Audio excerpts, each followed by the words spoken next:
wa ta'ala yang telah melimpahkan rahmat serta hidayahnya sehingga kita dapat berkumpul dalam keadaan sehat walafiat. Salawat serta salam tetap tercurahkan kepada junjungan kita Nabi Agung Muhammad SAW. Pada kesempatan hari ini, izin saya menyampaikan tausiah yang berjudul pentingnya menjaga lisan.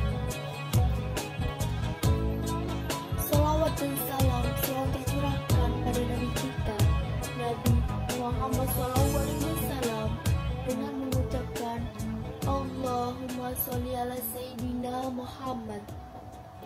Hadirin dirahmati Allah Subhanahu wa ta'ala, di dalam kita berpuasa tentu ada hal-hal yang perlu kita perhatikan.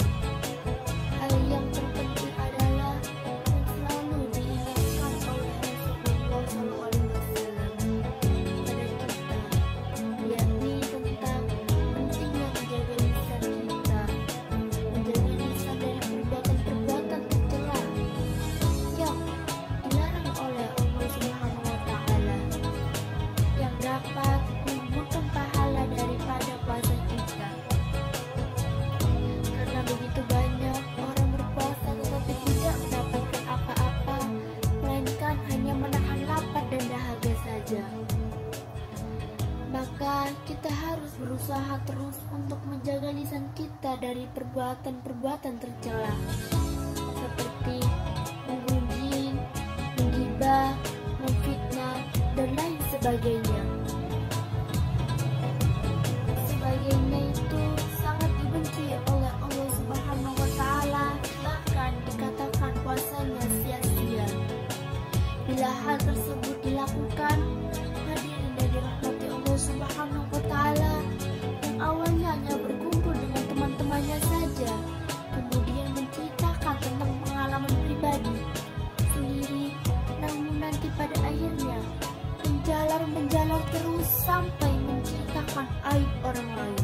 Maka apabila yang diceritakan itu adalah perkara yang benar, itu yang disebut dengan ghibah. Namun apabila yang kita bicarakan itu perkara yang tidak benar, perkara yang salah, itu yang disebut dengan fitnah. Maka fitnah inilah yang disebut lebih kejam daripada apapun perkara itu yang disebut. Karena fitnah bisa menggugurkan keimanan seseorang, karena fitnah bisa menghilangkan pahala dari orang yang berpuasa. Seharusnya kita sebagai orang yang beriman hendaklah kita menjaga mulut kita, menjaga lisan kita. Hendaklah kita menggunakan lisan kita untuk berkata-kata yang baik. Hendaklah kita berkata-kata yang lebih lembut. Jika tidak bisa, hendaklah kita diam dan perbanyak zikir pada Allah. Perbanyak sholawat apabila di bulan Ramadan ini. Hendaklah kita banyak bertadarus. Itu yang akan lebih bermanfaat. Itu yang akan diterima oleh Allah Subhanahu wa ta'ala untuk meningkatkan pahala dari puasa kita di bulan Ramadan ini. Hadirin yang dirahmati Allah Subhanahu wa ta'ala, agar Allah melindungi kita, menjaga mulut kita, menjaga mata kita dari hal-hal yang dilarang oleh Allah Subhanahu wa ta'ala, menjaga telinga kita dari pendengaran yang diharamkan oleh Allah. Marilah kita tingkatkan kualitas beriman kita kepada Allah, karena di bulan Ramadan ini kesempatan kita untuk beribadah sebanyak-banyaknya.